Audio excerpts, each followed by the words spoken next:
I suppose I should tell you a little bit about where we're at now. I'm sorry it's so broken. I wish I could be more solid with you. I don't... See, the way the megas are now is they've got these, your typical mega is a stack of 50 or 60 massive arcology towers.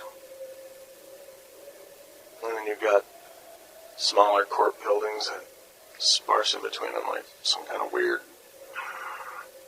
Then you got everything circled in rings.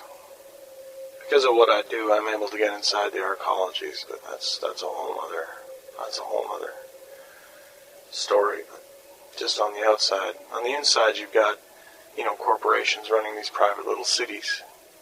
Unbelievable stuff that goes on there. It's this twisted, surrealistic, everything's okay.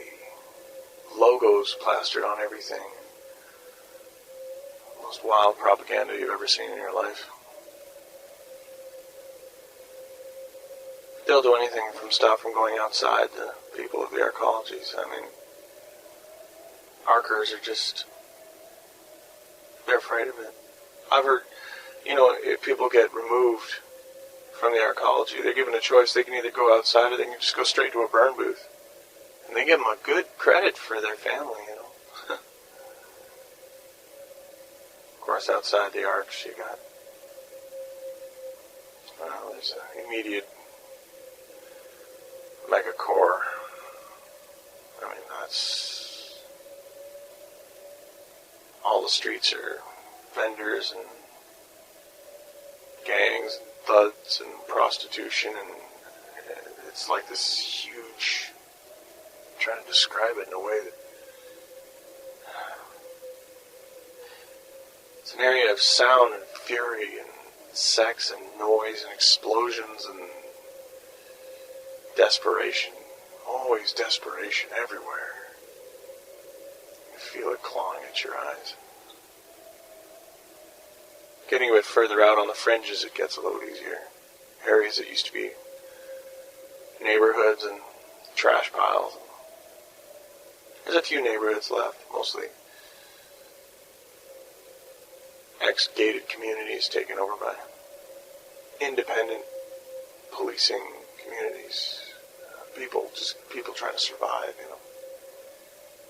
And then in the far fringe, that's where all the wreckage is put.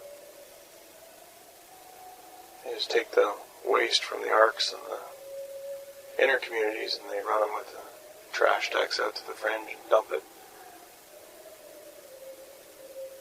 Most people out here have, we all live in cars. Most of them don't run anymore. We're on foot a lot of the time. Try to stay down during the day. Go out mostly at night. Even with the sunscreen, it doesn't really help.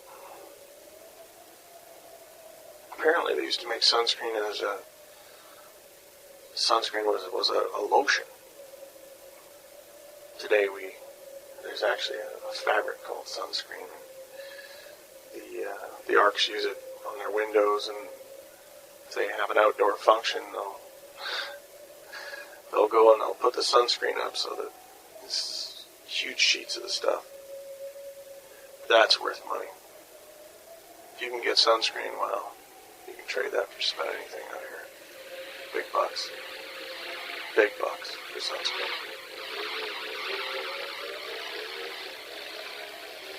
Status now is really strange. Things that people used to take for granted are now status. It's unbelievable. Like having hair. I mean, if you've got a good head of hair, well, that's something. It means you're healthy, for one. Two, you can look after it. Most of the Arkers only have hair. I mean, I can't remember the last time I had hair. It's unsanitary anyway. At least that's what they tell you. Of course, it's not true for Carcass. My man, Carcass. That's my big status symbol. I got a dog. I can tell you more about him later, but poor old Carcass, he's, I don't know if you can call it hair. That's what happens when the military gen jokes you. Kind of run out of things to say right now. So much more I've got to give you. I just wanted to give you a heads up. I'll talk to you soon. I should get going. Been here for too long. This is independent librarian dynamic Sean Kennedy VI, broadcasting from a 1960 Plymouth Fury and an unknown Brit. Please help me.